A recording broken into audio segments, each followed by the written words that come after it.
ఏ కొలువులైనా పైసలిచ్చి కొనుక్కుంటే రావు, అది మన టాలెంట్ చూసే రావాలే అని దినా మొరమొరా మొత్తుకుంటున్నాం. ఆయన కూడా కొందరు అదే తొవల పోతుర్రు, ఆఖరికి పోలీస్ స్టోన్ మెట్లెక్కుతుర్రు. ఇగో గిట్లనే తిరుపతి వెంకన్న స్వామి కొండ మీద తలనీలాలు తీసే ఉద్యోగం ఇప్పిస్తా అని ఓ పని మంత్రాలు అందిన కాడికి దోసుకున్నదట. మరి గా కథ ఏందో మీరే చూడుర్రో సరే. బాధితుల అంతా తలో మాట అనుకుంటే ఎగబడతా అంటే నన్ను కాదు నా తోక చెప్పురు అన్నట్టు నిలబడ్డది చూడురే. గీ మేడమే పని మంత్రురాలు, పేరు సుధారెడ్డి అట.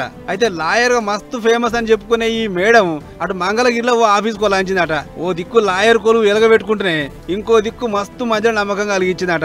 పనిలే పని ఇదే సందని తిరుమల కొండ మీద తల నీలాలు తీసే కొలువులో పెట్టిస్తా, టీటీడీలో నాకు తెలిసిన పెద్ద పెద్ద సార్లు ఉన్నారు, నేను ఒక్క మాట చెప్తే మీకు కొలువు వచ్చేస్తది అని అచకాయ బుచ్చకాయ మాటలతో మత్పరిస్తే గుంటూరు పట్నంకించి 3 ఏళ్ల కింద ఒక్కటే ఇంటిలో 5 మంది ₹1,00,000 అమ్మగారి చేతిలో పోసిరట.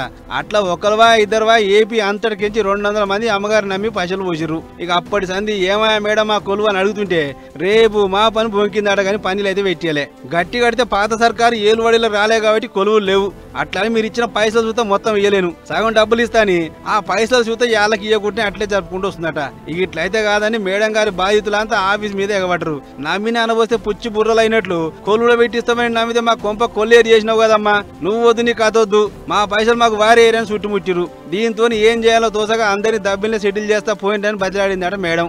అన్నట్టు కళ్యాణ కట్టాల ఉద్యోగాల పేరుతో 200 మంది తా నుంచి 3 కోట్ల దాకా గుంజిందట ఈ లాయరమ్మ. ఇక కొలువు రాదని సమజై అమ్మగారి బాధితులంతా ఒక్కోలు బయటకు వస్తారు గిట్లా. మరి ఈ బుచ్చటం పోలీసులు ఎట్లా తీసుకుంటారో, బాధితులకు న్యాయం ఎట్లా చేస్తారో ఏమో చూడాలి.